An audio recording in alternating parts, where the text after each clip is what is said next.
कोई कैब मेरा ले ही नहीं रहा था। मुझे थोड़ा डाउट हुआ। 4 से 5 ऑटो वाले थे, उनका एक सरदार रहा। अब असली चीज होने जा रहा था। पापा मुझे देख रहे हैं, मैं पापा को देख रही हूँ। हमें बेवकूफ बना दिया गया। नहीं पाए, हम बस चिल्लाते रहे कि भैया भैया। Hi guys, welcome back to my channel. This video is all about the scam happened with us in Bangalore. मुझे दिल्ली से बैंगलोर शिफ्ट होना था क्योंकि मेरा जॉब चेंज हुआ था और आना मुझे था, बट मैं अपने मम्मी पापा को भी साथ लेके आई क्योंकि वो कभी प्लेन में नहीं बैठे थे और वो इतनी दूर पता नहीं कभी आ पाते कि नहीं, और मुझे मौका मिला था तो मैंने सोचा मैं अपनी मम्मी पापा को भी अपने साथ घुमा दूँ। तो मैं आई, मैंने ज्वाइनिंग कर लिया और मतलब मुझे होटल मिला था। मैं होटल में मम्मी पापा के साथ रह रही थी और हर दिन उनको कहीं ना कहीं घुमा रही थी। जैसे ही मुझे ऑफिस से टाइम मिलता था, क्योंकि मुझे पता था कि वो यहाँ घूमने आए, होटल में रहने तो नहीं आए ना। एक दिन हम उनको लेके, एक जगह है यहाँ पे बैंगलोर में, लाल बाग, मैं वहाँ गई। हम लोग जैसे तैसे वहाँ पहुँचे, उसके बाद पूरा पार्क घूमा।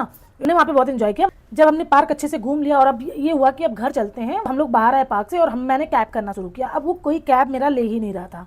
एट दैट मोमेंट वहाँ पे बहुत सारे ऑटो वाले थे और वो हमें कन्विंस कर रहे थे कि आप हमारे साथ चलिए और इतना इतना दे दीजिए, और उनका प्राइस बहुत हाई था। और तो ये पापा बोले कि ठीक है। पापा लोग वैसे भी थोड़ा हो जाते हैं कि अरे यार चल लो क्या वो थोड़ा ज़्यादा पैसा लग जाएगा लेकिन ले तो चलेंगे। तो मेरा मन था कि नहीं, मतलब मैंने कहा कि नहीं पापा रुको, एक दो लोगों से और बात करती हूँ। तो एक मतलब उन्हें ये समझ में आ गया कि हम उतने पैसे में जाने वाले नहीं हैं।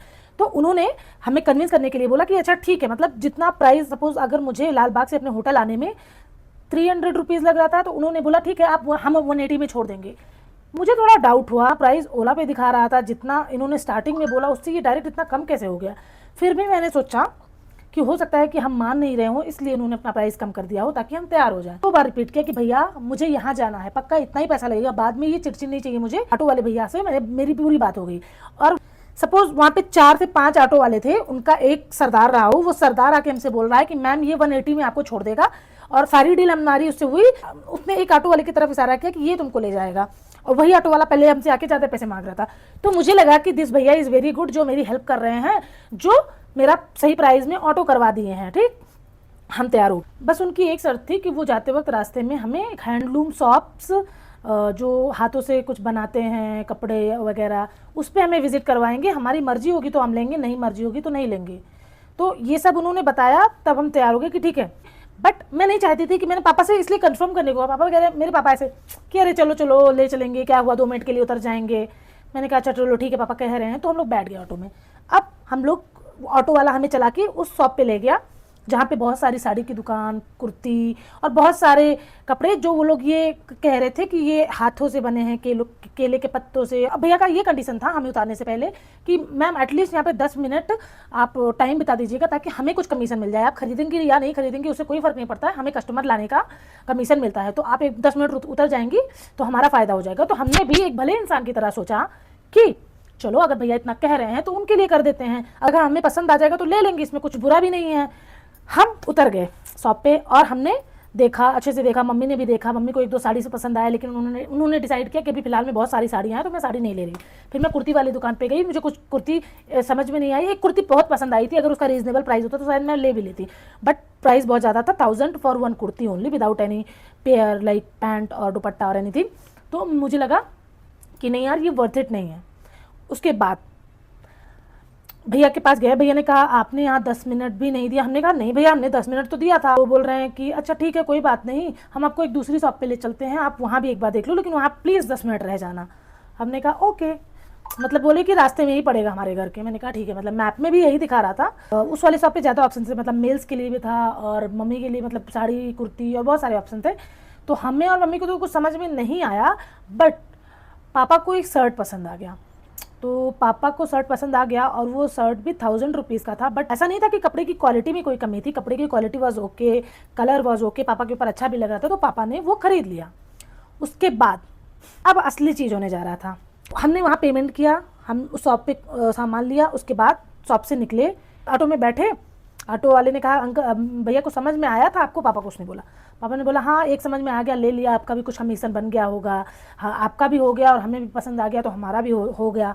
तो हमारे लिए तो था, हमें लगा कि भैया इज़ रियली नाइस कि उन्होंने हमें शॉपिंग भी करा दिया हमारे ऑटो वाले पैसे में। अब हम मुश्किल 100 मीटर निकले होंगे वहाँ से, अचानक से ऑटो वाले ने ऑटो रोक दिया और वो कहता है ऑटो नहीं चल रहा है, ऑटो में कुछ खराबी होगी। फिर पापा को जैसे थोड़ा गाड़ियों का नॉलेज है, तो पापा ने जो भी बताया कि ये करो वो करो, उसने वो सब भी करके दिखाया। पता नहीं कैसे दिखाया, पापा ने चाक के देखा तो नहीं, बट उसने ये करके दिखाया कि नहीं हो रहा, नहीं हो रहा है, और अब गाड़ी साइड में लगानी पड़ेगी। आप लोग जरा उतरिए, मैं गाड़ी धक्के से साइड में लगा के आता हूँ। वहाँ पे थोड़ा ढलान था, उसने गाड़ी मोड़ी और हम लोग उतर गए। उसने ऐसे धीरे धीरे धीरे धीरे धक्का दे दे के गाड़ी को आगे ले गया। उसके बाद वो ऑटो में बैठा और वो निकल गया।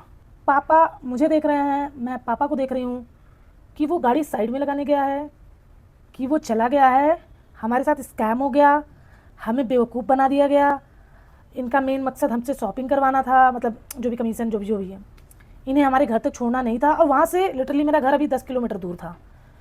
अब एक नए शहर में नए लोगों के बीच ऐसे स्कैम्ड होना, ऐसा लग रहा था कि हम बेवकूफ़ बन गए हैं। हमें बहुत बुरा लगा, मतलब हमें तो समझ में नहीं आया कि क्या करें। फिर जिस रास्ते से ऑटो गया वहाँ से हम जाने लगे, थोड़ा आगे आए, मेरे दिमाग में ऑटो का नंबर याद था। हम थोड़ी दूर उस गली में, जिस गली से वो निकल के रोड पे जाने वाला था, हम उस गली में गए, तब तक वो सामने से आता हुआ दिखता है ऑटो से, और उसकी ऑटो प्रॉपरली चल रही है, और वो इतनी स्पीड में गया हम लोगों के सामने से कि हम उसको रोक नहीं पाए। हम बस चिल्लाते रह गए, भैया भैया भैया भैया, हम लोग यहाँ। हमें लगा वो वापस आ रहा है हमें लेने। मैंने उबर देखना शुरू किया, उबर वहाँ भी नहीं मिल रहा था। मतलब मैंने 10 मिनट ट्राई किया, फिर वहाँ से घूम के वो, मतलब जिस शॉप से हमने सामान लिया था, पापा ने कहा एक बार ले चल के वहाँ पे उसकी कंप्लेन करते हैं कि इसने हमारे साथ ऐसे किया है। बट हमें तो पता था कि ये सब लोग शायद मिले ही हुए होंगे। फिर भी मैंने, मतलब ऑटो मिल नहीं रहा था जहाँ पे हम लोग खड़े थे, तो हम लोग मूव करके उसी दुकान पे जाना सही समझा जहाँ पे थोड़ी क्राउड थी, तो मतलब अकेले ऐसे, बाकी जगह तो ऐसे पूरा शांत शांत सा था। हम उस शॉप पे गए, हमने सबको बताया कि ऐसा ऐसा ऐसा हमारे साथ हुआ, तो वहाँ पे लोगों ने रिएक्ट किया कि अरे ये तो गलत हो गया, ऐसा नहीं करना चाहिए। वो ऑटो वाला कौन सा था, नंबर कौन सा था, हमने ऑटो का नंबर बताया, और ऑटो के नंबर से शायद उनके पास नंबर था, तो उन्होंने उस नंबर को कॉल किया तो वो कॉल ही नहीं उठा रहा है। और वो शॉप वाले बोल रहे हैं कि वो अभी जस्ट जब वो हमें ये बोल के आया कि उसका ऑटो खराब हो गया और ऑटो तेजी से चला के वो आया है, तब वो उस शॉप पे अपनी कमीशन लेने आया था। हमें शॉपिंग कराने का वो कमीशन लेने आया था। उसके बाद उन लोगों ने बोला अच्छा ठीक है हम पैसे दे रहे हैं। फिर पता नहीं उन लोगों ने आपस में क्या डिस्कस किया, उन्होंने हमें पैसे भी नहीं दिए घर जाने का, बट दैट इज़ ओके, पैसा is not that issue. Main concern is कि पैसा भी इशू नहीं है। पापा ने शर्ट खरीदा, ऐसा नहीं है कि हम लूटे गए। द थिंग इज कि दे फूल्ड अस। मतलब हम कहीं से यूपी से आके बैंगलोर में हमारे साथ ये हो रहा है, तो हम जाके क्या बोलेंगे? मेरे पापा जाके अगर ये स्टोरी बताएंगे तो अगली बार आएंगे, या लोग कहीं भी रहेंगे तो कहेंगे बैंगलोर में ऐसा होता है। मतलब वो लोग पूरे बैंगलोर की छवि खराब कर रहे हैं। अब मुझे पता है ये वीडियो बहुत ज़रूरी है उन लोगों के लिए जो पहली बार बैंगलोर आ रहे हैं, क्योंकि ऐसा नहीं है कि लालबाग जैसी जगह पे ही ऐसा होता है। मुझे लगता है कि ऐसा बहुत सारी जगहों पे हो सकता है। इसीलिए गाइज सच बता रही हूँ, डोंट गेट स्कैम्ड। मतलब तुम्हें पूरी तरह से ट्रैप करके उस शॉप पे ले गए, फिर उसके बाद तुमने वहाँ नहीं खरीदा, फिर दूसरे शॉप पे ले गए ताकि तुम कुछ खरीदो। जब तुमने कुछ खरीद दिया, उनकी कमीशन बन गया, उसके बाद वो तुम्हें रास्ते पे छोड़ के चले गए। और उसके बाद हम लोग अपनी ऑटो लेके होटल आए और पूरे टाइम यही सोचते रहे कि हमारे साथ क्या हो गया, हमारे साथ क्या हो गया। दिस वॉज इमोशनल डैमेज, कि इमोशनली अब we are not going to trust that easily to anyone. मतलब तुम्हें ये है कि तुम लोगों के साथ ऐसा कर सकते हो, तुम उनको ट्रैप करके अपने ऑटो में बैठा के कुछ भी करवा सकते हो, तुम उनको लूट सकते हो, तुम उनका सामान छीन सकते हो, तुम उनको रास्ते में छोड़ के जा सकते हो। तो guys bye, and this video was all about this scam. तो गाइज कहीं भी जाओ इतनी जल्दी ट्रस्ट मत करो, और अगर इंस्टिंक्ट कहता है तो प्लीज़ एक बार सुनो, एक बार डाउट करो। इतना क्वेश्चन पूछ लो उस सामने वाले से कि वो गलत आंसर देने लगे और तुम्हें लगे कि यार तुम सही सोच रहे हो, या फिर वो सही आंसर दे तो तुम्हें लगे तुम गलत सोच रहे हो। बट अपना डाउट वहीं क्लियर कर लो, आगे चल के तुम्हारे साथ स्कैम ना हो जैसे हमारे साथ हुआ, तो किसी और के साथ बड़ा ना हो, इसीलिए ये वीडियो है। तो share with those who are travelling. See you soon in next video, bye.